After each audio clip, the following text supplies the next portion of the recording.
We've all been told that mastering a new skill requires 10,000 hours of practice. But treating skill acquisition like a decade-long marathon fails when industries are evolving in a matter of months.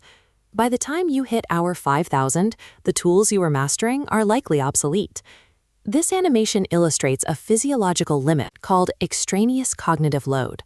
Traditional study methods attempt to force a gallon of complex, unorganized data into the tiny thimble of our working memory, causing the system to lock up. Because the steepest gains in skill level occur at the very start of the acquisition phase, bypassing this bottleneck allows you to move from incompetence to functional, real-world proficiency in 20 hours. Adapting to the modern economy requires re-engineering how we encode information into the brain to match our evolutionary design. The first 2 hours of any learning project shouldn't involve actual practice. This is the pre-computation phase, where your only job is to aggressively reduce the cognitive load of what you're about to learn. You start by deconstructing the subject.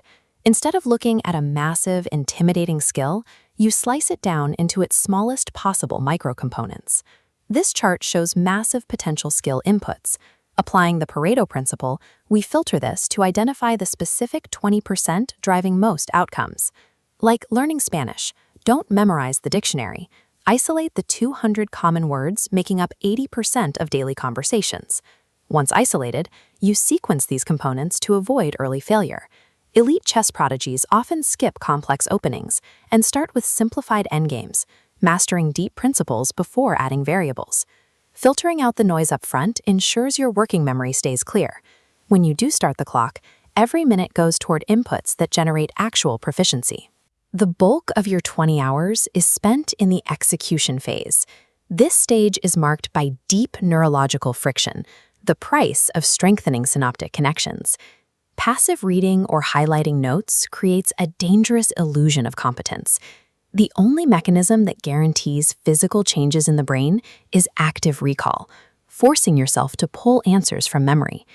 Struggling to remember a fact without your notes fires a retrieval signal across a synaptic gap. That struggle triggers cellular processes that physically solidify the neural pathway. You compound this through interleaving.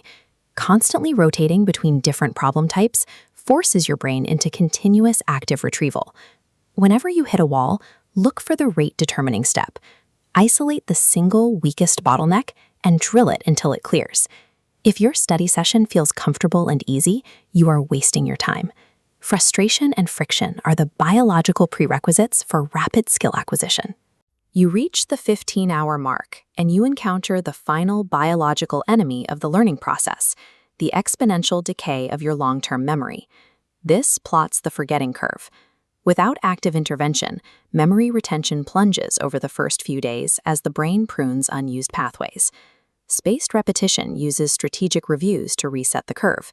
Forcing retrieval as a memory fades signals the brain to preserve it long-term. You then move to overlearning, the practice of continuing to drill a specific concept far past the point of initial mastery. Overlearning triggers a physical migration in the brain. It relocates the skill from the conscious prefrontal cortex down to the automatic subcortical structures. Without spaced repetition and overlearning acting as the cement, the intense effort of your 20-hour sprint will evaporate entirely in a matter of weeks. This blueprint aligns your acquisition frameworks with the brain's natural mechanisms for neuroplasticity and memory consolidation. Practitioners have used these principles to achieve extreme results, such as compressing an entire 4-year computer science curriculum from an elite university into a single year of study. In an economy that constantly overwrites its own rules, clinging to a single, static set of abilities is a losing strategy. Success in the future economy belongs to those who possess the biological blueprint to learn anything faster than anyone else.